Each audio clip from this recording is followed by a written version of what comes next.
رات کو جب جنید نے فون پر رشتے سے انکار کیا تو ممی نے جنید کو اتنی باتیں نہیں سنائیں، بس تھوڑا سا غصہ ہو کر چپ ہو گئیں۔ لیکن فون رکھ کر میری تو جیسے شامت ہی آ گئی۔ یہ کیا حرکت ہے بات؟ مائی ڈیئر مما، میں نے ممی کو کندھوں سے تھامتے ہوئے کہا، چلیں میں آپ کی سب باتیں مان لیتا ہوں۔ لڑکی واقعی بہت خوبصورت ہے، اس میں کوئی شک نہیں، پر ایک بات، جب اس کی بہن نے بتا بھی دیا کہ میں کون ہوں تو تب بھی اپنے ہونے والے رشتے کا خیال کر کے اسے کچھ تو مجھے اہمیت دینی چاہیے تھی۔ ارے تو اگر اس نے نہیں پوچھا تو کون سی قیامت آ گئی؟ کیسی باتیں کر رہی ہیں مما آپ؟ اپنے منگیتر کے بھائی؟ میری بات ابھی بیچ میں ہی تھی کہ مما بول پڑیں، منگیتر کیسا؟ ابھی تو میں نے صرف جنید اور تمہارے پاپا سے پوچھ کر ماہین کے پاپا سے صرف رسمی سی بات کی ہے، اور اب ہو سکتا ہے یہ بات انہوں نے اپنی بیٹی کو نہ بتائی ہو۔ ابھی کون سا منگنی ہو گئی ہے؟ تو آپ نے تو اتنا مشہور کیا ہوا تھا، ہر دفعہ فون پر جنید کو یاد دہانی کراتی تھیں کہ یہیں شادی ہوگی۔ مجھے ممی کی باتوں پر واقعی حیرت ہو رہی تھی۔ ٹھیک ہے، بس اب آپ دوبارہ بات ہی نہ کیجیے گا، یہ رشتہ خود ہی ختم ہو جائے گا، اور ضروری تو نہیں کہ اگر آپ یہ ذمہ داری آ ہی پڑی ہے تو آپ اپنے ہی بیٹے کی قربانی دیں۔ اتنی ہی پسند ہے تو کسی اور سے اس کا رشتہ کرا دیں۔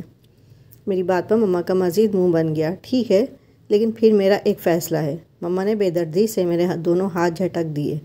اب تم اور تمہارا بھائی میری طرف سے آزاد ہو، جہاں چاہے اپنی شادی کرو، منگنی کرو۔ میں نہ کہیں رشتہ لے کر جاؤں گی، نہ تمہارے معاملات میں بولوں گی۔ خود ہی اپنے لیے لڑکیاں پسند کرو، لیکن اس کے بعد تم لوگ ہمیں کوئی الزام نہ دینا۔ میں نے تو جو سب سے بہتر سمجھا وہی کیا۔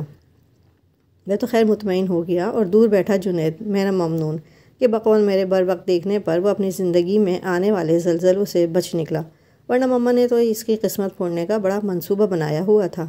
اس کو تو میں نے زلزلوں سے بچا لیا، لیکن میری زندگی میں ابھی بہت سے زلزلے، بلکہ طوفان، آندھی سب آنے والے تھے۔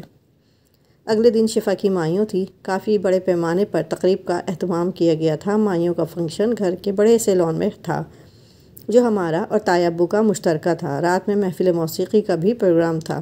شام سے ہی مہمانوں کی آمد کا سلسلہ شروع ہو چکا تھا۔ کچھ لڑکیاں ہال میں ڈانس وغیرہ کی پریکٹس کر رہی تھیں، کچھ لاؤنج میں ڈھولک لے کر بیٹھی تھیں۔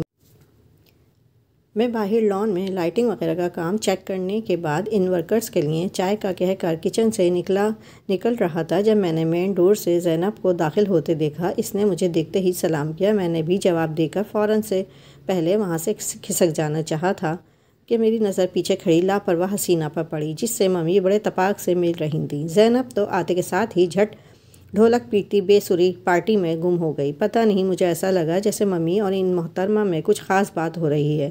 ایسا لگ رہا تھا جیسے ممی سے منا رہی ہوں۔ اس کے چہرے پر مصنوعی خفگی والے بڑے دلچسپ سے تاثرات تھے۔ ممی اس کا ہاتھ پکڑ کر اندر آنے کے بجائے لان میں آ گئیں۔ ان کے پیچھے میں بھی باہر لان میں آ گیا۔ مجھے تو خیر لائٹنگ اور کیٹرنگ کا کام بھی دیکھنا تھا۔ تھوڑی دیر بعد میں انتظامات وغیرہ میں مصروف رہا، پر مجھے حیرت ہو رہی تھی بیٹی کی مائیوں والے دن مما اس کے ساتھ لان میں پیچھے کرسیوں پر بیٹھی کون سے اہم مسئلے حل کر رہی تھیں۔ میں نے دانستہ اسے غور سے دیکھا۔ اجلے بے داغ چہرے پر بڑی بڑی شفاف آنکھیں، یلو کلر کے کپڑوں کے ساتھ بڑا سا دوپٹہ شانوں پر ڈالے، سیدھی مانگ کے ساتھ سامنے آتی ڈارک براؤن چمکیلی بالوں کی چٹیا۔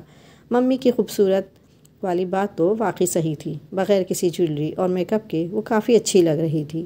آنٹی، آج آپ لوگ چھوٹا سا فیملی فنکشن کر لیتے۔ آپ نے تو کہا بھی تھا کہ سادگی سے شادی کریں گے۔ ماہین، تم یقین کرو میں اتنا زیادہ نہیں کرنا چاہتی تھی، لیکن میری کسی نے بھی نہیں سنی۔ سب نے یہی کہا کہ ایک ہی تو بیٹی ہے۔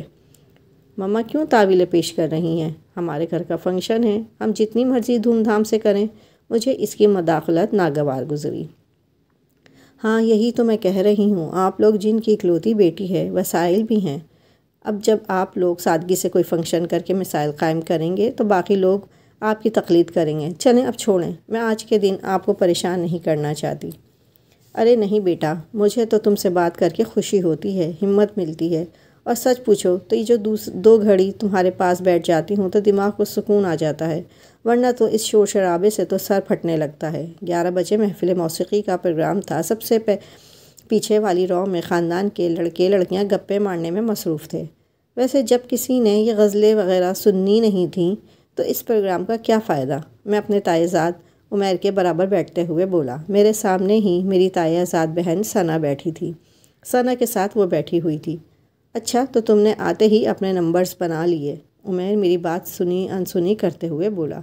کیا مطلب؟ میں نے ناسمجھی سے اس کی طرف دیکھا۔ تمہارا مطلب کیا ہے؟ اگر تم میرا کوئی کام نہیں کرو گے تو کوئی اور بھی نہیں کرے گا، عمیر کے بجائے زینب نے عمیر کو جتاتے ہوئے جواب دیا۔ خیر، انکار تو میں نے بھی نہیں کیا تھا تمہارے پروجیکٹ پہ کام کرنے سے۔ میں نے کہا تھا ابھی پورا 1 ہفتہ پڑا ہے، شادی گزر جانے دیں، پھر کر لیں گے، پر تمہیں تو ہر کام کی جلدی پڑی ہوتی ہے۔ اپنی بہن سے ہی کچھ سبق سیکھ لو، کبھی جو اس نے کوئی کام وقت پر کیا ہو۔ اس نے شرارت سے مسکراتے ہوئے ماہین کو دیکھا۔ بات اب میری سمجھ میں آ گئی تھی۔ ماہین کی تو بات تم رہنے ہی دو، زینب غصے سے بولی۔ اس بات پہ میری نگاہیں اس کے چہرے پر پڑیں۔ میں ماہین نہیں ہوں جو ہر کام اتنے ڈیلے کروں اور پھر عین وقت پر بالکل پاگل ہو جاؤں۔ کیا مطلب ہے تمہارا لڑکی؟ یعنی کہ ماہین صرف عین وقت پر پاگل ہوتی ہے؟ عمیر کی بات پر سب ہنس پڑے اور ماہین ان دونوں پہ ایک بیزار سی نظر ڈال کر اپنے ساتھ بیٹھی ثنا سے باتوں میں مصروف ہو گئی۔ ارے ماہین، تمہیں ممانی میری مما بلا رہی ہیں۔ عفیرہ اپنا غرارہ سنبھالتے ہوئے اسی طرف آ پہنچی۔ اگلے دن مہندی کا فنکشن تھا، خوب گانے گائے گئے، ایک طرف میوزیکل پروگرام بھی چل رہا تھا۔ میں اور سارم انتظامات دیکھنے کے ساتھ ساتھ اپنے بزنس کے بارے میں بھی ڈسکس کر رہے تھے۔ سارم میرا ہی ہم عمر تھا اور بزنس کے بارے میں میری طرح سے ہی سنجیدہ تھا۔ بس کرو یہ بزنس کی باتیں، آج تو چھوڑ دو یار، پہلے تو ان لوگوں نے ایسے بے سرے گانے گا گا کر کانوں کے پردے پھاڑ دیے، اب تم لوگ شروع ہو گئے۔ عمیر شاید ہمیں بلانے آیا تھا، اس کے پیچھے ماہین بھی کھڑی تھی۔ آج اس نے سرخ اور مہندی رنگ کا سوٹ پہنا ہوا تھا اور کل کے مقابلے میں ذرا تیار بھی لگ رہی تھی۔ یہ شاید رنگوں کا اثر تھا کہ اس کا چہرہ دمک رہا تھا۔ مجھے بے اختیار اس کا پہلے دن والا حلیہ یاد آ گیا، کیسے اتنے پیارے بالوں کا ستیہ ناز کیا ہوا تھا۔ اس کے کمر تک آتے بالوں کو دیکھتے ہوئے میں نے سوچا، یہ وہی سوٹ ہے نا جو تم نے لائبہ کی شادی پر بھی پہنا تھا؟ عفیرہ نے ماہین سے پوچھا۔ ہاں وہی سوٹ ہے، اب میرا کیا ہر شادی پہ یہ نئے سوٹ بناؤں گی؟ اس نے عزلی لاپرواہی سے جواب دیا۔ کیسی لڑکی ہو تم، میں نے تو خاندان کے کسی فنکشن میں کبھی کوئی کپڑے ریپیٹ نہیں کرتی۔ ممی تو کہتی رہ جاتی ہیں کہ اتنا پیسہ برباد کرتی ہو، اب یہ سوٹ بھی ڈیزائنر کا ہے، پر اتنے مہنگے کپڑے بعد میں پہنے کہاں جاتے ہیں، اس لیے میں نے تو زیادہ نہیں مناتی۔ میں نے تو اس شادی میں ایک بھی نیا سوٹ نہیں بنایا، پر شادی کپڑوں کے پیسے تو ممانی جان نے ساری کزنس کو دیے ہیں۔ ایسا تو ہو ہی نہیں سکتا کہ تمہیں نہ دیے ہوں، تم تو ان کی سب سے زیادہ چہیتی ہو۔ ہاں، آنٹی نے بہت پیارا سوٹ لے کر مجھے دیا ہے، پر میں نے نہیں سلوایا۔ میں نے آنٹی کو بتا دیا کہ شادیوں پر پہننے والے کپڑے بہت ہیں میرے پاس، اب نہیں سلواؤں گی۔ جی نہیں، آنٹی کب کا سلوا کے دے کر بھی جا چکی ہیں میڈم، اور تم کل وہی پہنو گی۔ اگر تم اپنے وارڈروب میں غور سے دیکھو تو نظر بھی آ جائے گا۔ زینب نے اس کی معلومات میں اضافہ کیا۔ اوہ اچھا، خواہ مخواہ آنٹی نے سلوایا، میرے پاس پہلے ہی اتنے کپڑے ہیں۔ اس کو جیسے افسوس ہوا۔ ہاں ہمارے سارے پہنے ہوئے، عفیرہ نے ناک چڑھاتے ہوئے کہا۔ لیکن ماہین جو بھی کپڑے پہن لے سج جاتا ہے، ثنا نے کہا۔ وہ کیا کہتے ہیں نا کہ نہیں محتاج زیور کا جسے۔ بس کرو، پاگل ہو گئی ہو، غصہ اور شرمندگی سے بولی۔ مجھے تعجب ہوا، کیا کوئی لڑکی اپنی تعریف پر شرمندہ بھی ہو سکتی ہے؟ اور تانوں پر لاپرواہ، عجیب لڑکی ہے۔ یہ سارم کہاں غائب ہو گیا؟ میں نے ادھر ادھر دیکھتے ہوئے پوچھا۔ اچھا میں دیکھتا ہوں، شاید یہی کوئی بزنس میٹنگ ارینج کر کے بیٹھ گیا ہوگا۔ عمیر یہ کہتے ہوئے آگے بڑھ گیا۔ اب صرف میں اور ماہین آمنے سامنے بیٹھے تھے۔ مجھے ایسا لگا جیسے میرے ساتھ اکیلے رہ جانے پر وہ تھوڑی سی پریشان ہوئی ہے۔ غالباً آپ کا کوئی اسائنمنٹ تھا جس روز میں آپ کے گھر آیا تھا؟ میں نے بات کرنے کے غرض سے پوچھا۔ جی بس وہ لاسٹ ڈے تھا، نیکسٹ ڈے میری پریزنٹیشن تھی، اسی شاید اس وقت مجھ سے اس قسم کے سوال کی توقع نہیں تھی۔ مجھے اس کے ساتھ بیٹھے ہوئے اپنے بھائی جنید کا خیال آ گیا۔ کچھ غلط ہونے کا احساس اتنا شدید تھا کہ مجھ سے اس لڑکی کے سامنے زیادہ دیر بیٹھا نہیں گیا، حالانکہ ابھی 2 منٹ پہلے میرا دل چاہ رہا تھا کہ وہ یہیں میرے سامنے بیٹھی رہے۔ کیا میں وقتی طور پر اس سے متاثر ہوا ہوں؟ میں الجھ چکا تھا۔ کیا واپس جا کے جنید کو میں یہ بتاؤں گا کہ جس لڑکی سے میں نے بڑی مشکلوں سے اس کا رشتہ ختم کرایا تھا، میں خود اسے پسند کرنے لگا ہوں؟ اور کیا جنید میری بات پر یقین کرے گا؟ اسے انکار کروانے کے بعد میں خود اس پہ فدا ہو گیا ہوں۔ اور دوسرا، ممی کو بتانا پہاڑ سر کرنے کے مترادف ہے، اور پھر ابھی تو یہ بھی نہیں پتہ کہ میں اسے کیسا لگتا ہوں۔ یہ کیس الجھتا جا رہا تھا۔ اف، عجیب مشکل میں پھنس چکا ہوں۔ آدھی رات تک جاگتے ہوئے مجھے ایک ہی حل سمجھ میں آیا کہ اب مجنوں کی طرح اس کے نظر آنے پر اس کی طرف کھنچے نہیں چلے جانا، بلکہ جہاں اس کے ہونے کا خدشہ ہو وہاں کا رخ بھی نہیں کرنا۔ میں نے خواہ مخواہ ایک لڑکی کو سر پر سوار کر لیا ہے۔ میرے خاندان میں کیا خوبصورت لڑکیوں کی کمی ہے؟ میری اپنی سیکرٹری اتنی خوبصورت ہے، پر میں نے کبھی کام کے علاوہ اس سے کبھی کوئی بات نہیں کی۔ میں باز آیا اسی فضول قسم کی سوچوں سے۔ شکر ہے مجھے جلدی خیال آ گیا۔ شادی کے اگلے دن میں نے دانستہ طور پر ڈیڈی اور تایا وغیرہ کے ساتھ خود کو بزنس اور سیاست کی باتوں میں مصروف رکھا، اور کافی حد تک کامیاب بھی رہا کہ نہ جانے کہاں سے افیرہ مجھے ڈھونڈتے ہوئے آ گئی۔ تم ادھر ہی ہو؟ ہم لوگ کب سے تمہیں ڈھونڈ رہے ہیں، آؤ نا۔ سالم اور عمیر سب ادھر ہی ہیں۔ وہ بڑی بے تکلفی سے میرے بازو پر اپنا ہاتھ رکھے نہ جانے کون سا قصہ سناتی میرے ساتھ چل رہی تھی۔ میں تو دعا کر رہا تھا کہ وہ مجھے نظر نہ آئے۔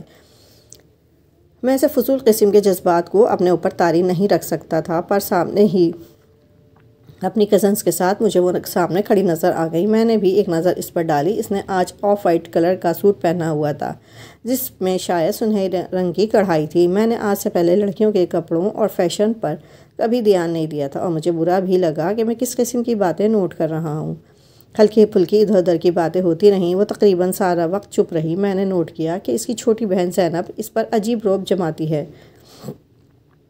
اور 2-3 مرتبہ باتوں باتوں میں یہ تو ہے ہی پاگل، اس دن کی بے وقوفی کی وجہ سے پاپا سے اتنی ڈانٹ پڑی، اس ٹائپ کے جملے بولتی رہی۔ اب وہ پورا قصہ سنا رہی تھی۔ میں واقعی اس سے زیادہ اس بات کو جاننے میں انٹرسٹڈ تھا کہ آج اتنی چپ کیوں ہے۔ خیر وہ بات بھی پتہ چل ہی گئی۔ اس کے اسپتال کے ایک بوڑھے بابا جن کے لیے ماہین خود اپنے گھر سے پچھلے 15 دن سے کھانا لے کر جا رہی تھی، ان کی ڈیتھ ہو گئی۔ ویسے ان بابا کی کیا عمر تھی؟ ماہین سالم نے سنجیدگی سے پوچھا۔ 75 سال، ماہین کے بجائے زینب نے جواب دیا۔ کمال ہے ماہین، اس نے اور کتنا جینا تھا۔ عمیر نے جیسے اس کا مذاق اڑایا، جس پر اس نے اسے گھور کر دیکھا۔ اس کے اس طرح گھورنے پر عمیر کا قہقہہ بلند ہوا، اور نہ جانے کیوں مجھے عمیر کے بے تکلف ہونے پر مجھے کچھ الجھن سی ہوئی۔ ویسے ماہین تم کب بڑی ہوگی؟ اب عمیر نے اسے چھیڑا، جس پر اس نے رخ موڑ کر نظر انداز کرنا چاہا۔ ویسے ایک بات سمجھ میں نہیں آتی، تمہیں بوڑھے بابو بچوں سے اتنی ہمدردی کیوں ہے؟ تم بڑی ہو کر کوئی اولڈ ہاؤس یا کوئی یتیم خانہ کھول لینا۔ عمیر اس کا ریکارڈ لگانے میں مصروف تھا، جو مجھے بالکل اچھا نہیں لگا۔ اور تم ایک پاگل خانہ کھول لینا، میرے منہ سے نکلا۔ اوہ، تمہیں کیوں اتنا غصہ آ رہا ہے؟ تم ان محترمہ کی بے وقوفیوں کی داستانیں سنو تو پاگل ہو جاؤ۔ تمہارے گھر کے بھی جو نوکر ہیں نا محترمہ، ان کے محلے میں اب پتہ نہیں کون سے فضول قسم کے فارغ دوستوں کے ساتھ جاتی ہیں، ان کا ہیلتھ چیک کیا جاتا ہے۔ عمیر مذاق اڑانے والے انداز میں بولا۔ نہ جانے کیوں مجھے عمیر کا اس طرح اس سے بے تکلف ہونا بالکل اچھا نہیں لگ رہا تھا۔ اچھا یار، اب بس بھی کرو۔ مجھے اور بھی برا لگا، اور مجھے اپنے آپ پر حیرت بھی ہوئی کہ 3 دن پہلے میں کیسے ماما کے سامنے اسے پاگل اور نہ جانے کیا کیا کہہ رہا تھا، اور آج مجھ سے برداشت نہیں ہو رہا تھا کہ کوئی مذاق میں بھی اسے کچھ کہے۔ میری اس کی والد محترم سے پہلی ملاقات ہوئی۔ وہ فلائٹ انجینئر تھے، جو نوکری کی نوعیت ان کی ایسی تھی کہ اکثر دوسرے شہر یا کسی دوسرے ملک گئے ہوتے۔ ڈیڈی اور تایا ابو سے کافی دوستی تھی ان کی۔ آج ماہین نہیں آئی تھی، اور میں خود سے کیے سارے عہد بھلائے اسے مس کر رہا تھا۔